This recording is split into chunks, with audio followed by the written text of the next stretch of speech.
Not unsurprisingly, given its title, Ursula K. Leguin's novel, A Wizard of Earthsea, the first of 6 books of Earthsea, is going to focus a lot on and tell us quite a bit about magic. Magic is something that is shot through the entire narrative universe of Earthsea. In fact, the 2 stories that she writes before that both have to do with wizards of one form or another, and Ged, the young wizard in this case, is going to be the main character and is going to be learning about magic and hearing about magic. Some of it is going to be bitter experience, and some of it is going to be other people telling him things. Now, there's a lot going on in this, and we can say there's a multiplicity of kinds or modes of magic. So it's very important that we don't try to immediately systematize some sort of rigid classification out of this, because things are, in some respects, a bit more loosey-goosey. This is a novel in which exposition is taking place, in which we're not seeing everything all at once. And there's really 3 main, we could say, users or bearers of magic in this work, and really throughout the rest of it. In a larger sense, we could say that everything is potentially connected with magic in a way that we'll talk about. But here we're talking about entities that actually use the forces of magic or are involved in it in their very existence. So there's what we call the old powers of Earth, and Ogion is going to use that term after Ged has, in fact, run into one of these, the Stone of the Thepteranodon. And we're going to see more of these as the series goes on. There's only one in this one that plays any significant role, but the next novel, The Tombs of Atuan, is going to be about that as well. Same thing we can say for dragons. We're going to learn a lot more about dragons in the books that follow A Wizard of Earthsea. Already here, though, we learn some important things about dragons. And dragons are, you could say, shot through and through with magic, as we're going to find out more later on. Then we have human beings. And not all human beings have the talent or the capacity or the sensitivity for magic, as it turns out. Ged does, and it's not all that surprising, given that his mother's sister, his aunt, is indeed a local witch. So perhaps there's some genetic component to it. We never really hear that much about that. Although we also do have the example of the young girl who he meets early on, and then later on, Sarat, who is the daughter of an enchantress, right? And so she perhaps already has some native talent as well. So going on with this, some human beings are able to use magic, some can't. It's taken to be part of the normal way of society. So every little island will have somebody who can do magic, hopefully, because then they can help them, cast spells on nets, so perhaps they'll catch more fish, or, change the winds so that they're more favorable, or, work on the boats. Pick whatever you want, right? And the range of magic is incredibly wide. People use it for all sorts of purposes. As a matter of fact, we get a nice description of Ged's aunt right here. She knew nothing of the balance and the pattern which the true wizard knows and serves, which keeps him from using his spells unless real need demands. She had a spell for every circumstance and was forever weaving charms. Most of her lore was mere rubbish and humbug, nor did she know the true spells from the false. She knew many curses and was better at causing sickness, perhaps, than at cursing it. Like any village witch, she could brew up a love potion, but there were other uglier brews she made to serve men's jealousy and hate. And so, what we've got here is somebody who's fairly typical for a low-level magic user. They're just kind of stumbling through. They know a few things. Some of the stuff that they think works doesn't actually work. they're constantly meddling in other people's affairs, and other people are asking them to do that. And so, human beings cover a wide range here. One of the things that is important to at least certain kinds of magic in Earthsea is this notion of the old or the true speech. And this is used by dragons. This is also used by human beings. As Ged's teachers are going to tell him at Roke, it's important to learn all these names of things. Actually, Ogian tells him that as well. And he's even learning this from his aunt.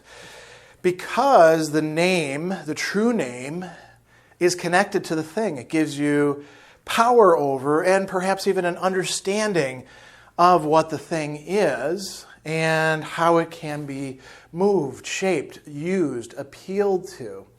Now, the Hardic speech that the characters in this use is derived from the Old speech, but it's not the same thing. There are other languages as well. We find out that Oskel uses its own language. The Kargish lands have their own language, but we don't really learn that much about them. Dragons are a whole different ballgame. We find out that dragons speak in the Old speech. They don't speak in the speeches of men. Here we go.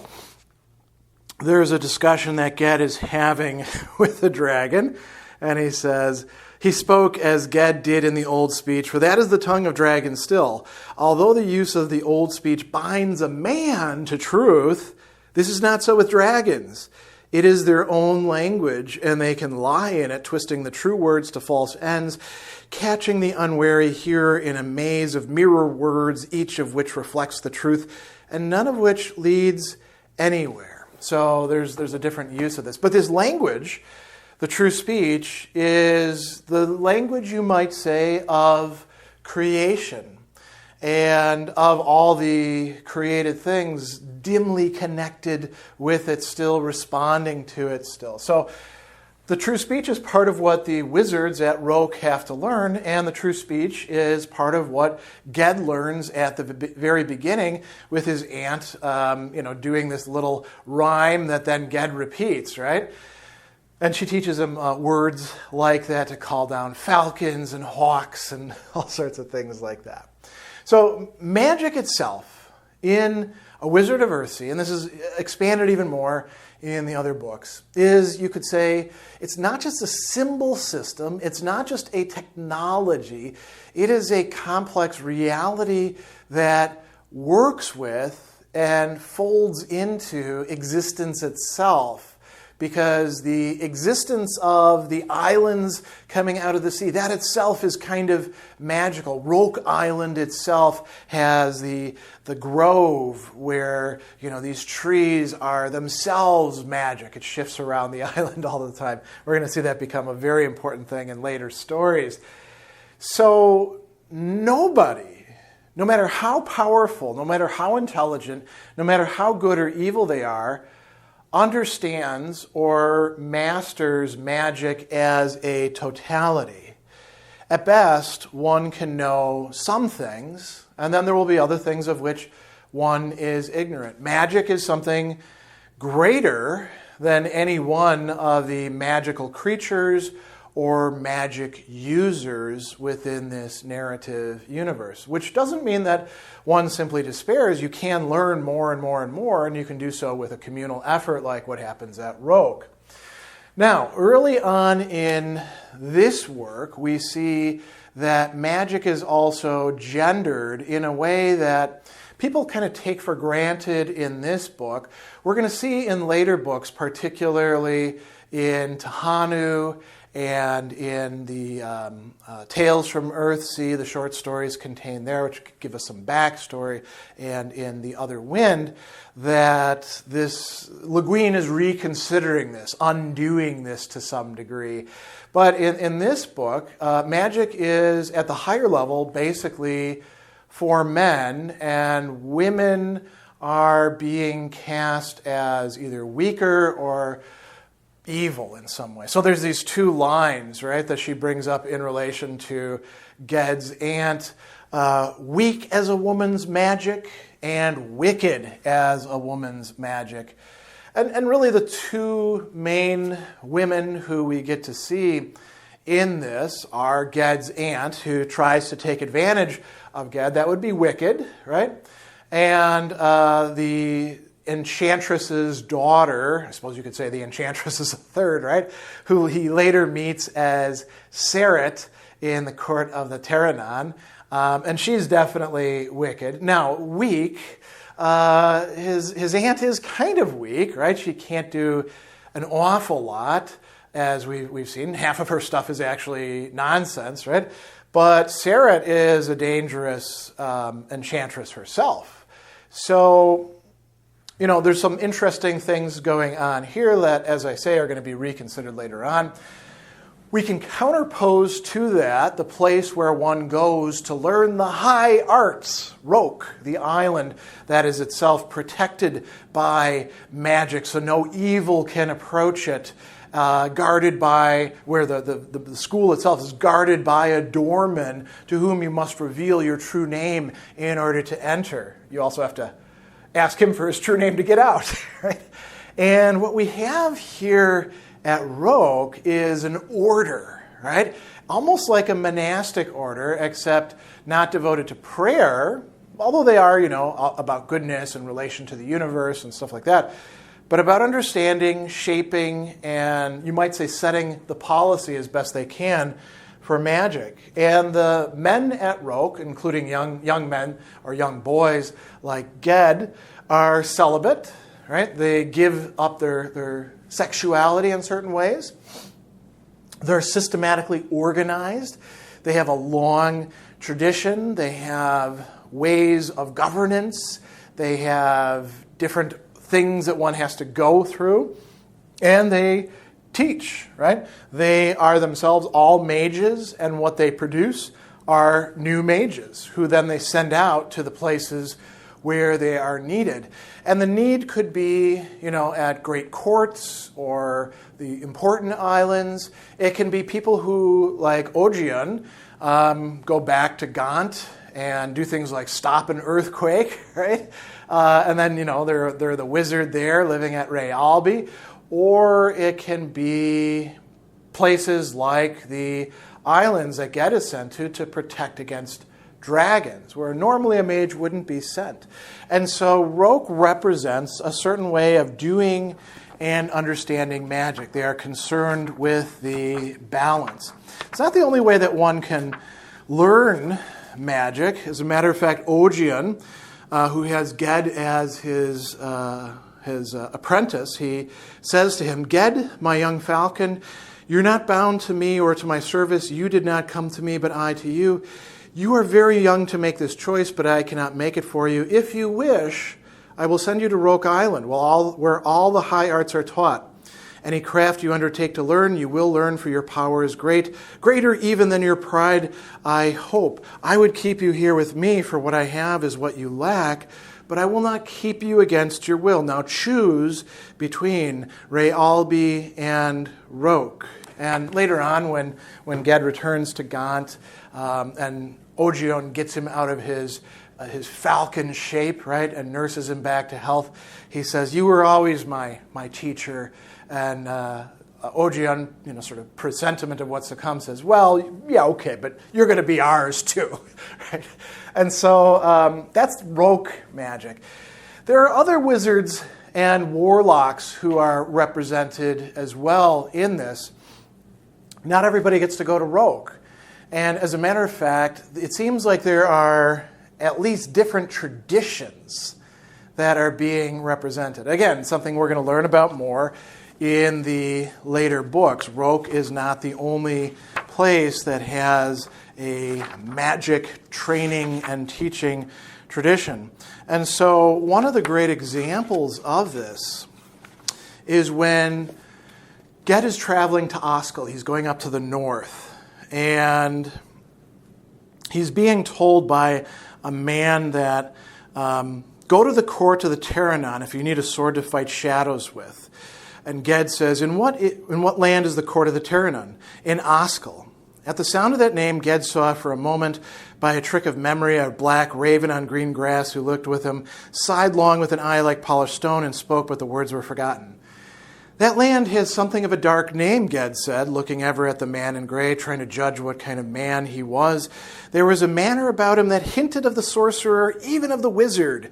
And yet boldly as he spoke to Ged, there was a queer, beaten look about him, the look almost of a sick man or a prisoner or a slave. You are from Roke, he answered. The wizards of Roke give a dark name to wizardries other than your own. So there are wizardries other than those of Roke, and Oskel and the court of the Thepteranodon represents one of those. Now, this is centered around one of the old powers, so we should discuss that for a bit. In this case, the old power is in this stone of the Thepteranodon, right?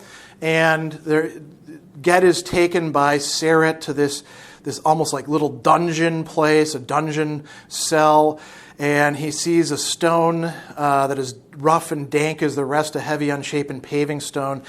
But he felt the power of it as if it spoke to him aloud. His breath caught in his throat, and a sickness came over him for a moment. This is the founding stone of the tower. This was the central place. This was a very ancient thing. An old and terrible spirit was prisoned in that block of stone. She says, that is the Thepteranodon. Do you wonder we keep so precious a jewel locked away in our dearest hoard room? And she tells him that it was made before Segoy raised the islands of the world from the open sea. It was made itself when the world was made and will endure to the end of the world. It will help you defeat your enemy. And Ged says, I'm not going to speak with that spirit. That spirit is sealed in a stone. The stone is locked by a binding spell and a blinding spell and a charm of lock and ward and triple fortress walls and a barren land. Not because it's precious, but because it can work great evil. I don't know what they told you of it when you came here, but you who are young and gentle-hearted should never touch the thing or even look upon it. It will not work you well. And then she says, I have touched it. I have spoken to it and heard it speak. It does me no harm. And we find in the rest of that encounter that if Ged had touched the stone, if Ged had even spoken to the stone, instead of him being master of it, it would have mastered him, taken him over, and then allowed his shadow to come in and turn him into a Gebeth, because a Gebeth makes a better slave than a man. The people that he met who suggested he go to Oskel were also slaves of the stone. And Seret and her husband, the much older sorcerer there, are both trying to use the stone to capture Ged and further their own power. A little bit later, after Ged is freed by Ogion, what we find is that this is indeed named as one of the old powers. Here we go. Ogion shook his head, but said no more for a while. Strange, you had strength enough to outspell a sorcerer there in his own domain, there in Oskel. You had strength enough to withstand the lures and fend off the attacks of the servant of an old power of earth. So, this is confirming the story that Seret tells him about. This is here at the beginning of creation. It's as old as the world itself. So that's why they call these the old powers, and they have their own kind of magic. And all these things interface with each other and intersect with each other in very interesting, sometimes mysterious ways that are revealed in these stories.